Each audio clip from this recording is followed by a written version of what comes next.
Welcome back to part 3 of Justin's Morning Coffee and my discussion about documentary film.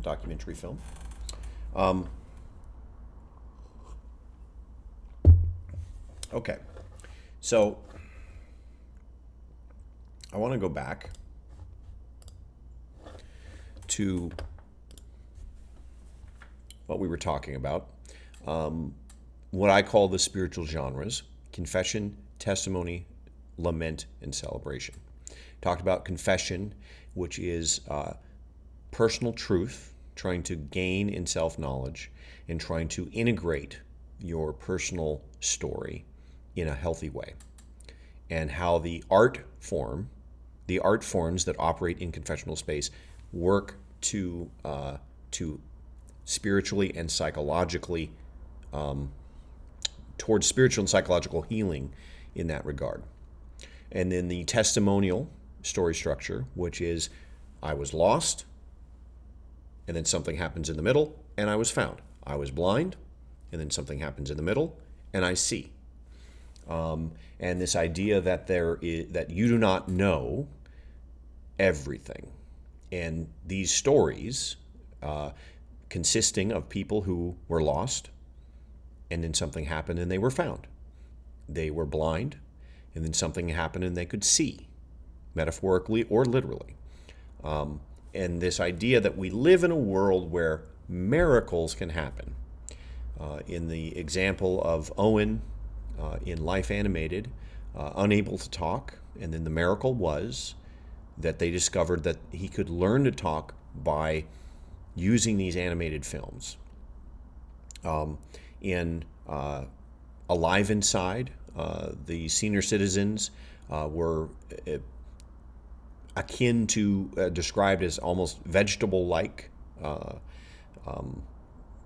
almost gone, almost dead for all intents and purposes. And then the music quickens them and awakens them to a state of lucidity once again, right? So music is the miracle in that case. So there's this idea that you might be someone who operates, an artist who operates in confessional space, or you might be an artist who operates in testimonial space, okay? Now, I want to talk about the next two in this section, the next two categories, lament and celebration. Now, these are essentially two different ways of remembering. So if you want to think about the past, how should you remember things? You know, there's things that are good in the past, and there are things that are unfortunate in the past. I'm going to talk about the unfortunate ones first. Lament truth-telling. And again, I see these things as truth-telling rituals, confession as a truth-telling ritual, testimony as a truth-telling ritual, and now lament as a truth-telling ritual. What truth are you telling in lament? You're telling a certain truth about something unfortunate in the past. So you are remembering, and you are dealing with the residue of the psychological trauma of the past. There's a certain sense of never forget this, not because you think it's good, but because you think it's bad, right? We should never forget the Holocaust. We should never forget some of these tragedies in the past. And then there's also a sense of collective processing, right? So lament, like testimony, is more in the public space, and it's designed as a service for the public. So there's a very, very long and rich history called memorial art. And that is art that is used, that is designed for the purpose of memorializing, or you could say lamenting, right? This is the Holocaust Memorial in Berlin. It actually has a very visceral name. It's technically called the Memorial to the Murdered Jews. And there you can see the Reichstag building off in the distance. When I went to this installation in Berlin. It was obviously a very sobering experience. Not very many people talked. It was a kind of a private, collective contemplation going on. And if you go downstairs, there's an area where you can walk in the floor. They have all of these real letters. You can see they're blown up, but you can see the actual handwriting of people from the concentration camps that wrote to their relatives, and it really sort of humanizes who it was in that tragedy, in that catastrophe. What's the purpose of it? Why would I go to this installation? Why would the city of Berlin have it in such a prominent place in the city? This is you can see photos of actual inmates. You can see what they wore. This is on the right there. That is from a museum I went to in Budapest called the Museum of Terror, where they essentially go through all of the different tragedies that happened in Hungary, in Budapest over the years, starting with World War II, World War I, World War II, and then on up through the communist occupation of the country, on up through the rebellion in the 50s, on up through the fall of the Soviet Union. Why would you have a museum called the Museum of Terror? What's the purpose of this? Trying to make sense of these tragedies in the past. This on the left there is called a stumbling stone. Very interesting. I started to encounter these little brass stones all over Europe when I was traveling through Europe. They were put in place by Gunter Denning. Gunter Denning is an artist, and he basically, all over Europe, you've got these cobblestones that are in the sidewalks, and he would make a brass memorial, basically, and dig up the sidewalk and put in place these little stumbling stones, these reminders of who it was that lived in that location and what their name was and when they lived and died. I started to collect just photos of them everywhere. I found them in Amsterdam. I found them in Budapest. I found them in Paris. I found them in Berlin. You get a sense of the scale of the tragedy, in that you can see these little reminders. That's all they are. They don't try to politicize. They don't try to do anything other than remind us what took place in that spot, right?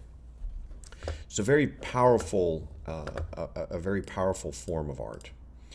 This is the Vietnam Memorial. Again, it doesn't try to give us answers necessarily. It's just a list of names, right? It's just there to lament the fact of the tragedy of the Vietnam War, right? It's there to honor those lives that were lost during that conflict. So what's the purpose of it? Why do we need these sorts of things? Here's somebody talking about the experience of going to the Vietnam Memorial.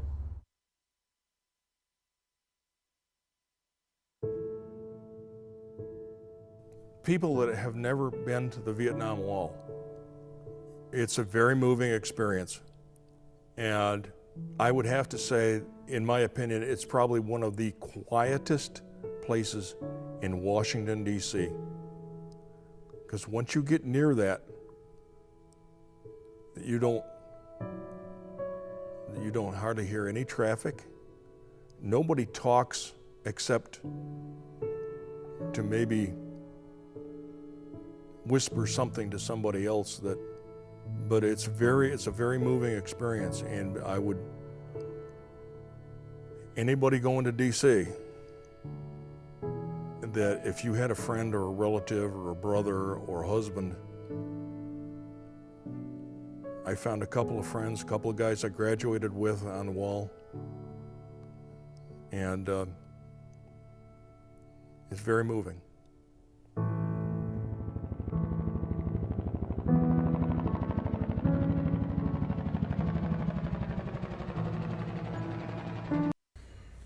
Yes, it's very moving.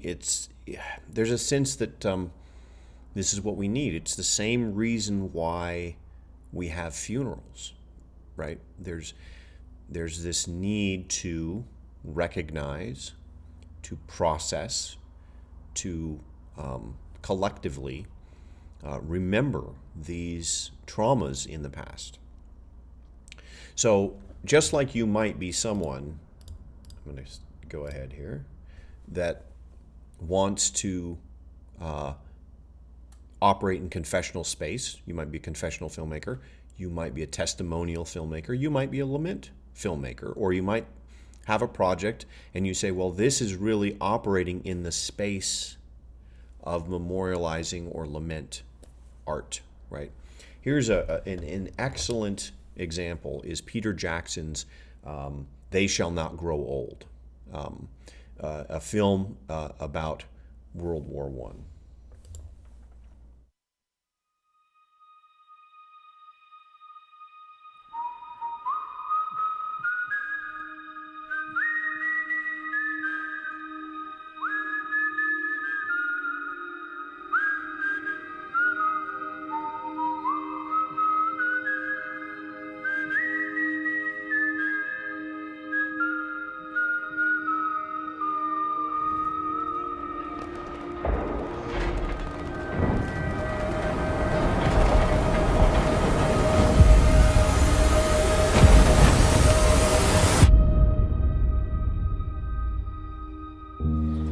I was 16 years old and my father allowed me to go. I was just turned 17 at the time. I was 16. I was 15 years. When they came to us, they were frightened children and had to be made into soldiers. All right, boys, here it comes. We're in the pictures. I gave every part of my youth to do a job.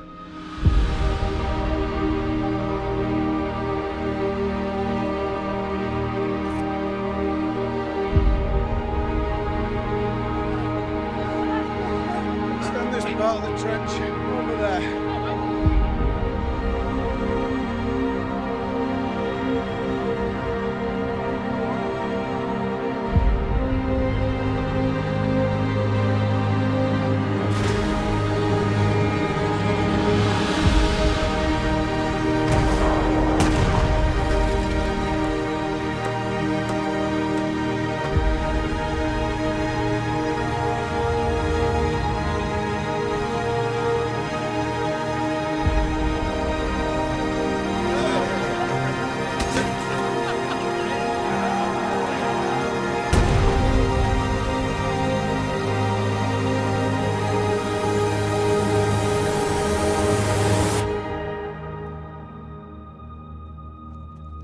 There was a job to be done, and you just got on and did it.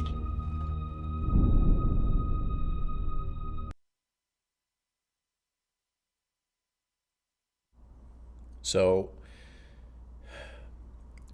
again, you start to see patterns, right? You start to see patterns with these things. It's a way of remembering, and it's about honoring, right? That's part of it. And it's about recognizing the tragedy of World War I, just like the Vietnam Memorial recognizes the tragedy of Vietnam, and the Holocaust Museum recognizes the tragedy of the Holocaust. And it's there for a reason. You know, it's performing a psychological, and again, dare I say, spiritual function for us as a community, to help us process, to help us honor these victims in the past, and process the tragedies in the past, process the traumas of the past. And it's a very powerful thing, it's not exactly sure why we need to have funerals, but there is a sense of catharsis afterwards, right? There is a sense of honoring afterwards. One problem that I find with people in terms of appreciating documentary film is that oftentimes they will think that it only belongs in one category. And they'll see a Lament film, right? And then they'll wonder, well, that wasn't entertaining at all. I didn't enjoy that at all, right? That's like going to a funeral and saying, well, I didn't find that funny at all, right? It's like, well, that's not what it's for. It's for something else. It's doing something else. So there's this remembering, psychological trauma, never forget, collective processing. Okay, so that's one form of remembering, right? You're helping people process through these unfortunate events in the past. But what about on the other side? What about what I call celebratory art? What's the purpose of that? Why do we have holidays that celebrate, birthdays and the birth of our nation, right? Or Christmas and Easter, or whatever it is that you're celebrating, Thanksgiving, 4th of July, and art that functions in that way, art that celebrates, right? What's the point with these things, right? You might find yourself, you're someone who wants to do celebratory art, right? So, one of the really, really fun subgenres of documentary film is what I call celebratory documentaries. It's another aspect of remembering, right? And there's this sense that we are what we celebrate, right? What we celebrate sort of becomes who we are. There's actually a book of that title, We Are What We Celebrate. When you celebrate something, you're saying, this is something that the next generation needs to remember. This is something that we need to pass on. This is something that needs to be honored. This is something that shouldn't be forgotten, right? And the films in this genre are absolutely beautiful. Here's an artist named JR, and if you just look him up, he's one of those one-name artists, JR, and he goes around the world. He's French, and he does these portraits of people for that purpose, right? Because he wants to celebrate. He's like, you deserve to be celebrated. I want to celebrate you, right? And he teamed up.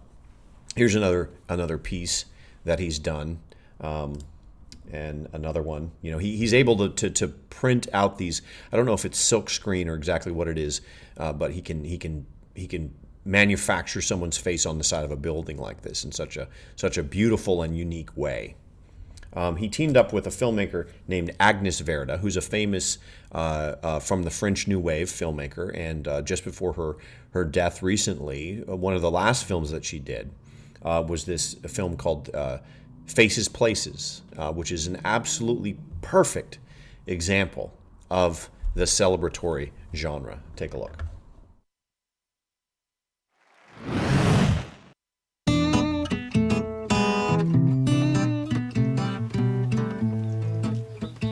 Moi j'ai 33 ans. Et toi je dirais plutôt que tu as 88 printemps. Le truc rigolo, c'est qu'on va faire un film ensemble. Bah ouais, c'est ça le point de départ. Tu sais, c'est avec ce camion que je pars partout dans le monde. T'es partante? Je suis toujours partante si on va vers des paysages simples, vers des villages, vers des visages.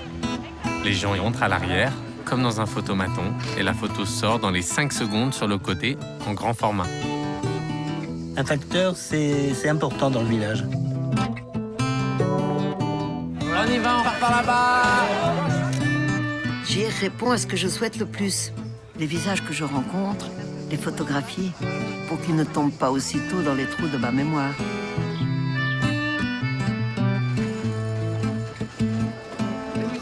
dis bonjour qu'aux jeunes. Bah oui, parce qu'ils sont à ta taille. Le but, c'est le pouvoir de l'imagination.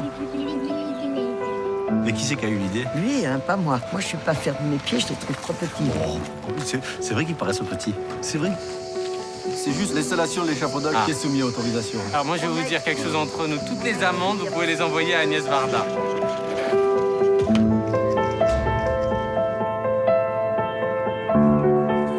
Et tu as pis?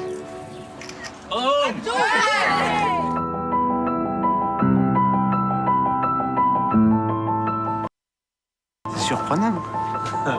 Et l'art, c'est pour surprendre aussi les gens, non? Allez, bonne journée, au revoir.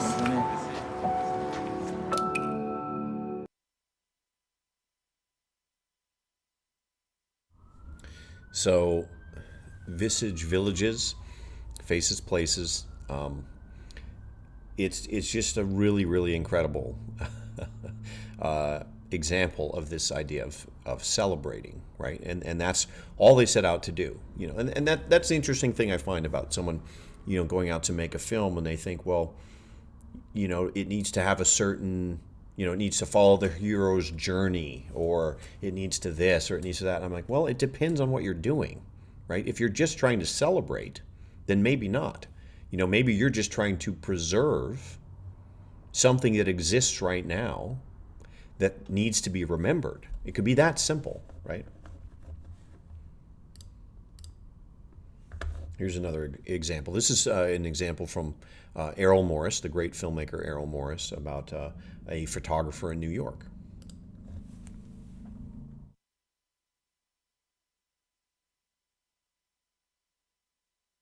Now look right at the lens. Don't look at me, even though it's very tempting. Elsa, do you think the camera tells the truth? Absolutely not. You take 20 pictures in 2 minutes, and they're so different. That's what I love about it. It's not real at all. In those days, it was unheard of for a nice Jewish girl not to live with her parents. My mother was always telling me I was ridiculous. I was hired in New York as a secretary. I met all these people, and there I was, what was easier than taking pictures. You had to be called something. What could be better? My camera. I'm a photographer. Portraits have always been what's interesting to me. The surfaces of people. You're responsible for how you look in front of my camera. This is what you're giving me. This is what you're going to get back. Don't forget, a lot of these are mistakes. The client chooses one, and the other one is a reject. I call the B side. This is probably better than the one they did take. Why didn't the family want it? When did you know the film was just no longer going to be available? I tried to deny it. All of a sudden, these cameras, they're artifacts like ashtrays, and they threw away the most wonderful things. If you're a photographer, always nailing down what's the now, it doesn't matter how much you try, the now is racing beyond you. In my life, I've worked hard not to be down. I don't like to take pictures of people who are sad. I have this idea that it's my role in the universe to make people feel better.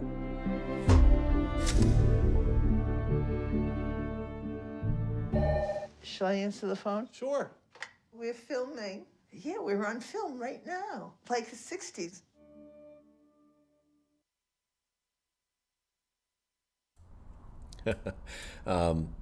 Yeah, I mean, so there's this sense of the now, right? Have you ever been in an old building and you wonder who used to live here? What did they do? What were their hopes and dreams, right?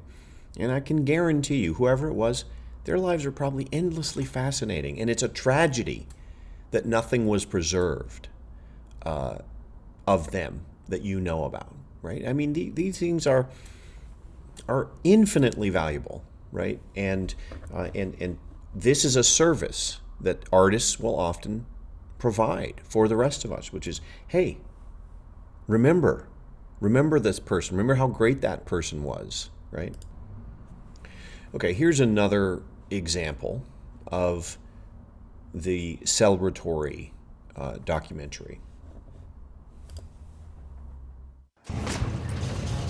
We don't look good. We like to go fast. Bill Wegman Jr., second-generation driver in the pistol, Paul Parisi, getting ready to rumble. This is really what it's all about, this intimate, emotional interplay between human beings. I've always been in love with muscle cars since I was a kid. It's in the blood. I followed my father's footsteps. If you was to watch NASCAR in the 1970s, that's the cars we're racing today. He's a regular guy, but he comes to the racetrack and he's a hero. Going into the hospital, getting put into an ice tank. I remember the scrub downs. I remember every shower. That was the worst part. With all those tracks, 99% of them are now defunct. They're gone. This piece of property is worth millions of dollars. Business coming in this way, it's gonna squeeze them out. Is God waving the caution flag in your life? Is he saying, I'm trying to get your attention? Just a question of time before Jim and Barb would pass on and their kids allow us to develop the property. When Riverhead goes, that will be the end of racing on Long Island.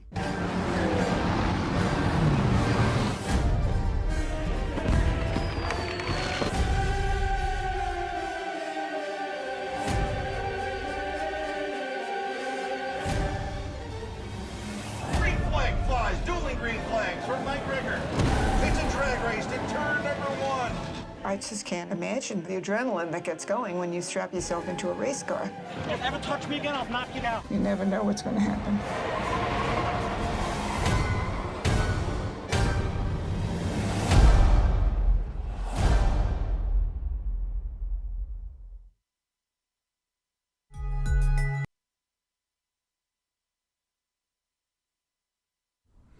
Okay, so again, here's a little enclave in the world, Long Island, sort of like the community NASCAR world that is disappearing, right? It's the land is going to be developed, and you're going to see shopping malls and sporting goods stores and endless amounts of paved over parking lots, right? And this whole world of everybody having a muscle car that they fix up in their driveway, on their property, and everybody having these races on the weekends, and it being a status thing, even to the point where the preacher in the church is using racing metaphors as God waving the caution flag in your life. That whole world is disappearing. And this filmmaker, who was a still photographer, oftentimes I find that these still photographers make excellent documentarians when they switch over to film, said, I've got to capture this. I've got to document this world that is disappearing, right? And to preserve it in some sense so that we can know like what it was like. Otherwise, how would we? It would be just a remnant of the past, and why not remember it? Here's another one. I'm sure you've heard of this. Neville Morgan, great documentarian, did this documentary about Mr. Rogers, and it was basically, let's honor who Mr. Rogers was, who Fred Rogers was, right? I'll just show a little bit of the trailer. This is a more popular one, so I don't think I need to show the whole thing. A television program for children made its unauspicious debut on station WQED in Pittsburgh. Its host, Fred Rogers. Mr. Rogers? Yeah. I want to tell you something. What would you like to tell me? I like you. I like you, my dear. Thank you very much for telling me that. You take all of the elements that make good television and do the exact opposite. You have Mr. Rogers' Neighborhood. Low production values, simple set, unlikely star. Yet, it worked. Hello. I've always felt that I didn't need to put on a funny hat or jump through the hoop to have a relationship with a child. He was always trying to get a message across in every show. A week on death.